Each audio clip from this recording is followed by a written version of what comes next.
Hello, this is Sheshachalam from Astroguide Mysore. So today we are going to continuing the subject of sun in different houses, and today as on the board I'll be talking about sun in the fifth house. The fifth house, the karakatwas of the fifth house have to be understood, and then it has to be intermingled, that is merged with the karakatwas of the sun to understand whether sun is going to be, mutually supportive or it is going to be negative of the fifth house. The first major karakatva of the fifth house is putra karaka, that is santana karaka, that is having children, progeny. Progeny is one of the most important subjects and a concern for the people and the population generally I'm talking. So it's like very less people would say that I do not want children in this marriage, I just want to get married and live happy. That's, I think, let's say even not even 1%. So people would want to have children, people would want to have that family kind of a thing around them. So the fifth house is a very important point of concern for every chart. You can be listening to some carpentry which is happening in my neighbor's yard, so please ignore it, and you can think it as a background music. So intelligence. Sun is a bright planet sitting in the fifth house, will give extraordinary intelligence to the person because fifth house is the mantra sthana. Mantra sthana with regard to the Veda mantras. When we tell Vedas only, then it is mantra. The other are all called shlokas. So like for example, if I recite Agnimile Purohitam Yajnasya Devam Mritvijam Hota Aram Ratnadhadamam, Rigveda first Ruk, that is the first Sukta, first mantra. Or if I tell Ishet Vorjetva Vayavasto Vayavasta Devo Vasavita Prarpayata Shreshtatamaya Karmana Apyaya Dvamagniya Deva Bhagamurjaswate Payaswate Prajavati Ranamiva Ayatmamavastena I Shatamagashrakam. So this is a very big one. That's the first ruk or the first sentence or the stanza of the Yajurveda. These are called mantras. When I go to the shloka are Shuklam Vardhanam Vishnum Shashivarnam Chaturbhujam Prasannavadhanam Dhyayet Sarva Vighnopashantaye. This is a shloka. And then we go into some of the mantras which are very, now people know most of these mantras, and this is used for japa. Japa, every mantra of the Veda is not used for japa. Japa is for dhyana. Dhyana, that is to sit and do meditation. For example, one of the mantras which is very famous in India is the Trayambaka Rudra mantra, which people always call it as Mrityunjaya mantra. Trambakam yajamahe sugandhim pushtivardhanam urva rukumeva vandanan mrityor mukshi yamamritaat. So the mantra what I am reciting now, that means I should have a strong fifth house. The sun should be well placed. Only then I will be able to recite the mantra. Sun is for scriptures, particularly the Vedic scriptures or the mantra or any other civilization. Do not have to simply stick on to the Vedas. If you are in Tibet, then you will be having the scriptures of the Buddhists, the Dalai Lamas. You will be able to pronounce, recite it in the perfect way. If you are a rabbi in the Jewish society, then you will be able to recite that particular verses of the rabbi, that is the fantastic, of the, what we call as the Persian, and other than that, the rabbis, that the Jews in the Israel. These verses, you should be able to tell it perfectly. Like for example, the Quran, which is read even in the Middle East or any other place, is as good as the Samaveda which has been read in India. I am not equating both, but you need the same breadth and the style of doing it. Like if I tell Bhuva hi bhuva o hi bhuva. So this is Samaveda of one small piece of the Gayatri mantra, where it comes as Om Bhur Bho Swaha Tatsavitravarenyam bhargo devasya dhimahi dhiyo yo na prachodayat. So all these mantras in all, spread across all the communities in the world comes under sun. Sun is the karaka for this mantras, and fifth house is the mantrasthana. And if both become one, that is, if sun and the fifth house are synonymous, they sit in strength, then that is when it is exalted, mula trikona, not debilitated. Okay, so when they sit in strength, that means the person will have a good, clean tongue to recite these mantras, which is good for the public and also good for himself, because he will be doing internal refinement. Why? Because the fifth house means mind, refinement, thoughts, clarity, and sun, more light, would give beautiful clarity, more self-refinement, spiritualism, and then going heights into spiritualism, into dhyana, into preaching, because the fifth house also is the third from the third house. You need to understand the Bhava very correctly when you go to all these levels of analysis. The fifth house is the third from the third, which actually tells that it is the house which actually controls communication. How does it control communication? For higher astrology learners, third house is the house of communication, because it is the second from the second. That is, the Vaksthana is the second house, that is the tongue or the vocal cords, and then this sound, how it is going to be used, is the third house, second from the second. Third house is the communication, and the third from the third is the fifth house. That means the third house is communication, and what do you speak is the fifth house. How do you relate it is the fifth house. Some stupid planet in the fifth house and a strong third house, the person will be very rebellious and he will always be argumentative. So here, if you have a good, strong third house, maybe a negative planet sitting there, because you need to have the force of your voice to, penetrate.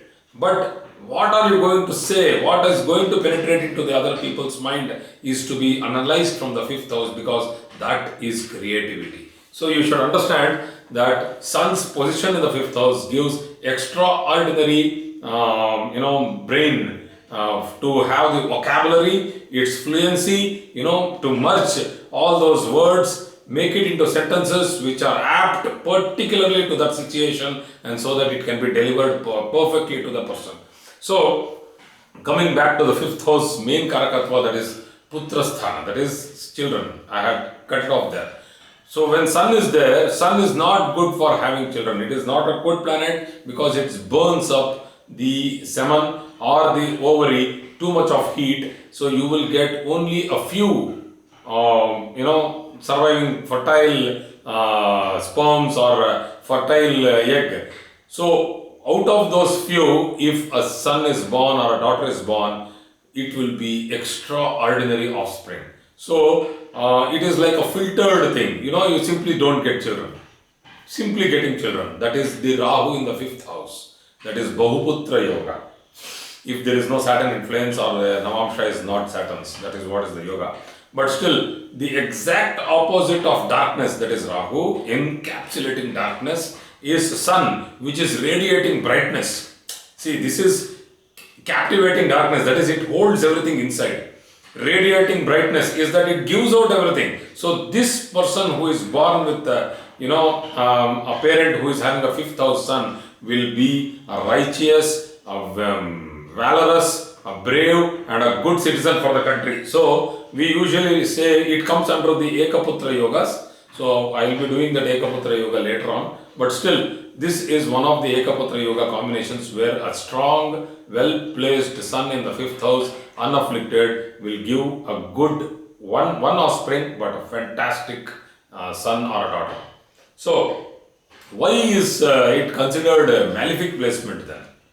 Sun in the fifth house should not be considered malefic if you are going to get all these great things. But it is the ninth from the ninth. That is, the father or the paternal parent for the son is the father, and it is represented in the ninth house. The karaka for the father is sun, and from the ninth is the fifth. And when sun is placed in the fifth house, the native might lose his father early in his life. It is an indicator. Please do not use this as a parameter. Don't think that, oh, you have fifth house sun, oh, that means your father is going to die. Please don't do this. Don't take it as a parameter to decide the length and longevity of a native's parent. No, this is an indicator that in the dasha or in the sub dasha of sun in the native's chart, then his parent, that is his father, might go through some difficulties in health or accidents. So that is a warning. It's an indication. It's like there are humps there. Please slow down. It's not that if you don't slow down, you are going to end up into a crash. Some people will not see the sign. They will, simply go straight on it, and what consequences they might have faced. They might not have skid and fell down. It depends on the speed of the vehicle, but still they would have gone through a very bumpy ride for that 1 minute. They would have gone through the shock of their life that suddenly they came through a huge speed breaker. So that is an indicator is there. That doesn't mean that it will happen. So please don't unnecessarily do predictions of that sort. So okay, people with sun in the fifth house. Fifth house is also the part of the body which represents, the part of the body which is represented is the heart and the lower part of the heart and the stomach. This is the stomach. So people with fifth house sun will have very good digestive capacities, and fifth house sun will also protect the heart unless until it is not afflicted.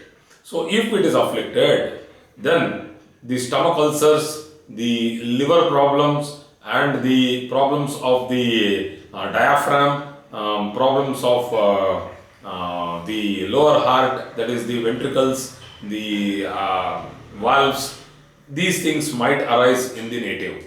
So sun actually controls bile, that is the liver, Pachana Shakti, that is the digestive system, the bile juice which comes to the stomach, and the stomach also releases a lot of digestive juices. So it controls all that. So that is why the fifth house sun is very important. So if it is not afflicted, it's a fantastic placement with regard to the heart or the digestive system. So let us go into what actually they would want, because fifth house is also a house of romance. So how can a person fall in romantic relationship when you have such a bright sun there, shining like a torch? You don't want people to be there, eavesdropping when you are having a romantic conversation with somebody. You want privacy. And this privacy, what I am talking about, you should go into the mind of the person. If a person is able to observe his own deeds and actions by sitting as a remote, he is sitting somewhere out and he is telling you do this, you do that, you don't do this, you should not tell yes to this guy, that guy is like this, it might be like that, it might. So continuously a controlling commentary will be coming. That is nothing but yourself, which is just away from you, enlightened. Enlightened selves will never get married, because they will stop you from doing all that act. They will tell that no, romance is not for you. So these people would always want to have a person with a clear, clean chit and an honest person, and that's enough for them. They do not want to fall into all unnecessary rubbish. So I'm not talking romance is rubbish, but I'm telling you that sun feels that romance is rubbish.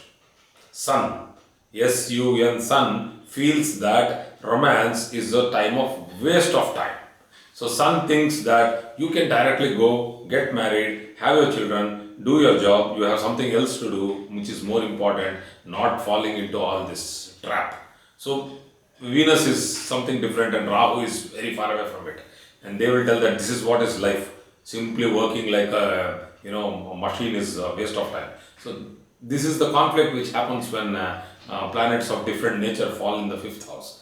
So here sun is there in the fifth house, that's what I am explaining. So these people are very good writers, they can be excellent journalists, and they can be into very good spiritual elevation, they can be very good speakers, good preachers, they can be into politics, they can be into doctors, they can be very good surgeons. So this is a very big thing for them.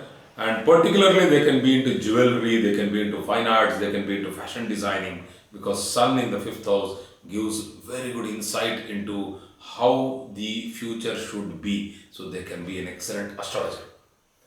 An astrologer with the sun in the fifth house is a fantastic combination.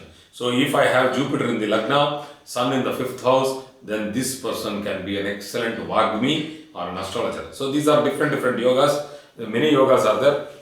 So as a remedial measure, what should a person do to see how to put himself in sync with sun? Let's say the Lagnadipati is weak, or the Lagna is posited with Rahu. It's a total abstract planet which is sitting there in the Lagna, which does not allow you to fall in suit with sun. So what should you do? So you should think like sun, act like sun, and live like sun.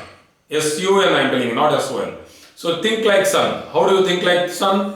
Unbiased. Never be biased. Always think frank and straight. Never think about yesterday. Never think about tomorrow. Today is the day. That is what is sun. And next, do your routine as strict and dutiful as possible. You have your responsibility for the day, and you should be active in the day because it is sun. And you don't have to be active at night because it is Rahu. So think like sun. Act like sun. And you will live like sun. How is living like sun? You will live like a king. You will have people listening to you. If you do these two things, then the third one is, it follows suit. It is like a step. It's like water which is now coming down in cascading in a waterfall. It will fall down. So it is like if you do this, and then you will get the padavi, that is the status of a king. People will come to you, people will listen to you, people will tell that you are the person who is worth to sit and talk to. So this is what is sun in fifth house, and thank you very much for today's video. God bless.